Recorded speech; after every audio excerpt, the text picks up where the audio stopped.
አሰላሙ አለይኩም ወራህመቱላሂ ወበረካቱ። ወንድሞቼ እህቶቼ፣ ሳነብ ካገኘሁት እስላማዊ ጥቅስ ውስጥ የተመቸኝን በአላህ ፍቃድ ላካፍላችሁ ወደድኩ። ኢንሻአላህ ለመስማት እንዲሁም ለመተግበር ሙስተዒድ ናችሁ ኢንሻአላህ። ጥቅሱ ምን ይላል? Allah gave us hearts to love him and thank him with our hearts ይላል።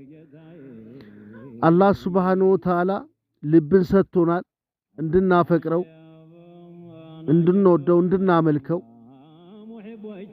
እንድናመሰግነው ከልባችን። አላህ ሱብሓነሁ ወተዓላ የሚመለከተው ዋነኛ የአካላችን ክፍል ልብ ነው። ነቢያችን ረሱል ሰለላሁ ዐለይሂ ወሰለም አዋጅ አዋጅ አሉ። አካላችን ውስጥ አንድ ቁራጭ ስጋለች አሉ የምትላመጥ። እሷ ከተስተካከለች ሁሉ ነገራችን ይስተካከላል። እሷ ከተበላሸች ሁሉም ነገራችን ይበላሻል ብለውናል።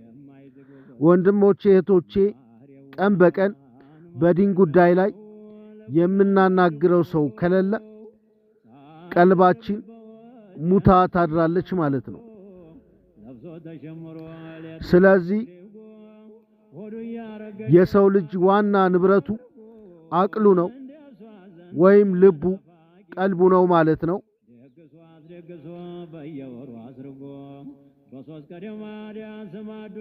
ቀልባችንን ለማስተካከል ብቸኛውና ዋነኛው መንገድ ቁርአን እና አላህ ሱብሓነሁ ወተዓላን ማውሳት ነው፣ ዚክር ነው። ኢንሻአላህ ቀልባችንን ልናረጥባት በዚክር ይገባል። ኢንሻአላህ ቀልባችንን እንጠብቅ። የዛሬው መልእክታችን ነው። አላህ በሰማነው ተጠቃሚ አድርገን።